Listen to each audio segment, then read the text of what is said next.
What's up, it's Cinema Shogun here, and the invasion of Ukraine continues as Ukrainian citizens spent the majority of their day digging trenches right in the middle of their city streets, setting up random checkpoints throughout their town, building homemade barricades and blockades in order to deter Russian forces from making an advancement through their city, vowing that they will fight Russian forces every step of the way as they continue their invasion of Ukraine. Warehouses and factories that were just flourishing businesses a few days ago, producing beer and sodas, are now pumping out Molotov cocktails by the hundreds. By the hundreds, these factories have now been converted into Molotov cocktail factories, and they're handing them out to Ukrainian citizens. Now, I want to give you a good idea of the numbers that are being reported on the ground and how the rest of the world is reacting to this news. The Defense Ministry for Ukraine are now reporting that they have downed 13 planes, they have destroyed 536 armored vehicles, 1 BUK system, 15 cannons, they have downed 8 helicopters, destroyed 102 tanks, they have killed 3,500 Russian military troops, and they have 200 prisoners of war. Now, once again, I want you all to understand that information is coming from the Ukrainian Defense Ministry, and they could be overinflating those numbers. They could be just generally lying about these numbers. We don't know. All we can do is report on the information that we are giving from these foreign countries. A lot of this information is hard to come by. Some of this information I have to struggle to try to translate. So it's really difficult getting this information from this war zone, but I am doing my best to report to you all the factual information. For the past couple of days now, there's been talks of removing Russia from the SWIFT network, but it was met with some hesitancy, let's say. But now we have official confirmation that Russia has indeed been removed from the SWIFT network.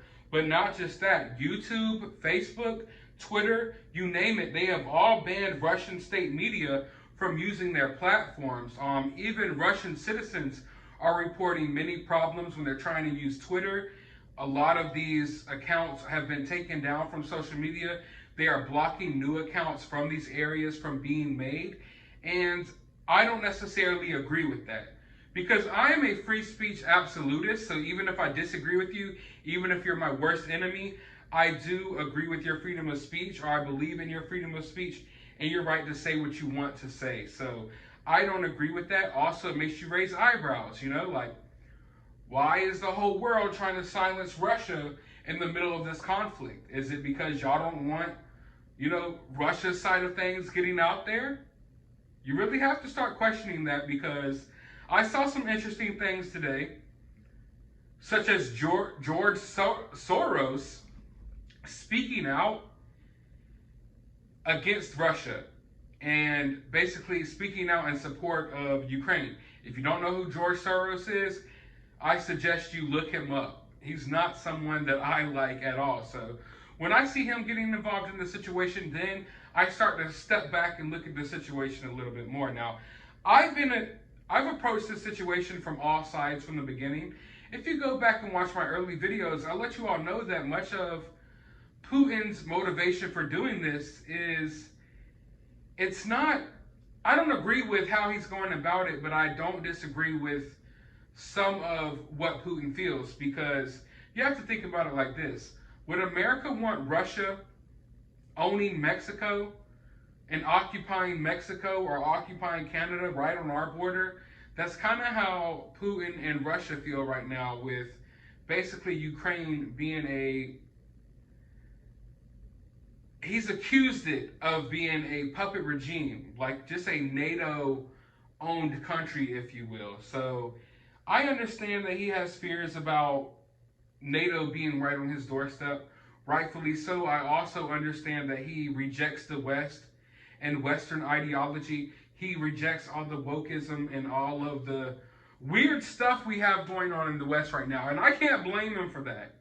I can't blame him for not wanting his people to fall under American influence, because half the people over here are confused about their genders and stuff like that. And that's the last thing he wants to deal with in Russia, and I can fully understand that. But at the same time, like I've stated before, I will not side with communism. What we do know is that Chechen forces, sorry if I'm mispronouncing it, they sided with Russia and they were sending shock troops in. They're called shock troops because, quote unquote, they are meant to terrorize Ukraine. So they were sending these troops in. You might have seen them. They were doing like war yells. They're all bearded up and stuff. They look crazy. They look downright crazy. So they were sent into Ukraine to scare Ukraine. They were sent there to help Russian forces. But now, the leader of the Chechen Republic is saying that he doesn't want to fight against Ukraine anymore and that he doesn't want any part of this war with Ukraine. And I'm not sure why he had this sudden change of heart, but maybe it's because one of his top warlords, Magomed Tashayev, sorry if I'm mispronouncing that, was killed. He went over there, had his beard going, he was huffing and puffing, and he was taken out rather quickly, and now the Chechen Republic has just totally changed their mind and no longer want to fight Ukraine. So that's kind of funny. But to give you an idea of how our mainstream media in America is covering this story, I want you to see this headline, and this is a real headline. Ukraine's gay combat volunteers are ready to fight for their lives against the anti-LGBTQ Putin. I'm sorry, I was laughing there. I couldn't even hardly read that anymore. So that is how, oh man, that is how the media in America is covering this story. That's why you see a lot of the mainstream media outlets up in arms about Ukraine. It's not because they care about Ukraine, it's because they care about pushing their own agendas. I'm personally interested in this story. I've been interested in this story way before the mainstream media chose to, run with it and blast it into a whole new level. I do believe this is the biggest news story in the world right now. I do believe this is something that can affect every last one of us, no matter where you're at in the world. Like I've stated before, I do believe this has the potential to spill over into a bigger conflict. I hope at the very least people can learn from this situation and people will learn to value their freedom, to value their countries, where you're living at right now. Even if it's not America, if you're living somewhere that's relatively free, if you're living somewhere where you're not in the middle of a war zone, be thankful for that. Because I'm sitting in the comfort of my home making this video. You're sitting in the comfort of your home watching this video. The people of Ukraine are underground in bomb shelters like the one you're about to see right here.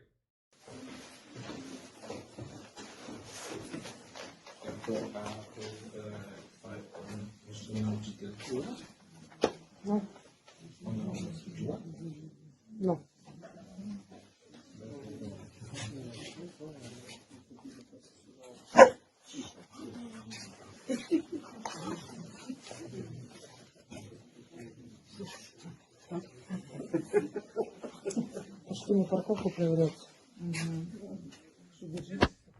It's just overall an extremely sad situation. I really wish war didn't have to happen, but this is the reality of life. I will say at the very least, I'm glad they got a dog down there.